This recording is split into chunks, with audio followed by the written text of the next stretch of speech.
Sickle cell मुक्त महाराष्ट्र करण्याच्या उद्देशाने नाशिक जिल्ह्यात राबवण्यात येत असलेल्या अरुणोदय सिकलसेल ॲनिमिया विशेष अभियानाला प्रतिसाद मिळतो आहे. आत्तापर्यंत 2 लाख नागरिकांची तपासणी करण्यात आली असून त्यात 205 नागरिक सिकलसेलचे वाहक आढळले आहेत, तर 7 जणांना या आजाराची लागण झाल्याचं समोर आलं आहे. गावोगावी दवंडीद्वारे माहिती, शाळा महाविद्यालयांमध्ये जनजागृतीपर व्याख्याने आणि प्रभात फेरी, घरोघरी जाऊन आशा स्वयंसेविका, आरोग्य सेवकांमार्फत समुपदेशन, सोशल मीडिया, भिंतीपत्रके आणि माहितीपत्रकांचा वापर, आकाशवाणीद्वारे मुलाखत,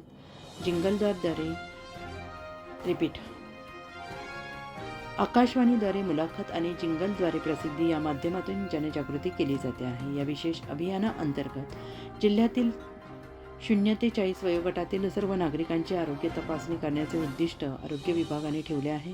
जिल्ह्यातील 0 ते 40 वयोगटातील सर्व नागरिकांची तपासणी करण्याचे लक्ष्य आहे. सिकलसेल आजार अनुवांशिक असल्याने तो पुढच्या पिढीत संक्रमित होऊ नये यासाठी आरोग्य विभागाने विशेष पाऊल उचललं आहे. शोधण्यात आलेल्या 205 रुग्णांसाठी 4 फेब्रुवारी ते 7 फेब्रुवारी या कालावधीत विशेष विवाहपूर्ण समुपदेशन सत्रांचे आयोजन करण्यात आले आहे. यातून रुग्णांना भविष्यातील धोके आणि घ्यावयाची काळजी याबद्दल मार्गदर्शन केले जाणार आहे.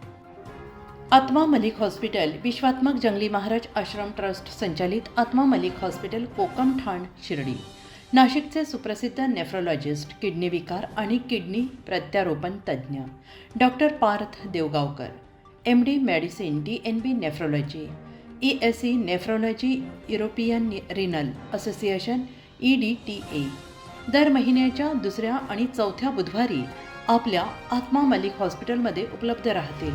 तरी कृपया गरजू रुग्णांनी याचा लाभ घ्यावा. किडनी संबंधित विकारांची लक्षणे खालीलप्रमाणे: सकाळी उठल्यावर डोळ्याभोवती सूज येणे, चेहऱ्या किंवा पायावर सूज येणे, रक्तदाब किंवा मधुमेहाचा किडनी विकार, तरुणपणी उच्च रक्तदाब, रक्तातील युरिया क्रिएटिनचे प्रमाण वाढणे, लघवीमध्ये रक्त किंवा प्रोटीन जाणे, लघवी करताना त्रास होणे. शिर्डी कोपरगाव रोड, कोकमठाण, कोपरगाव. नंबर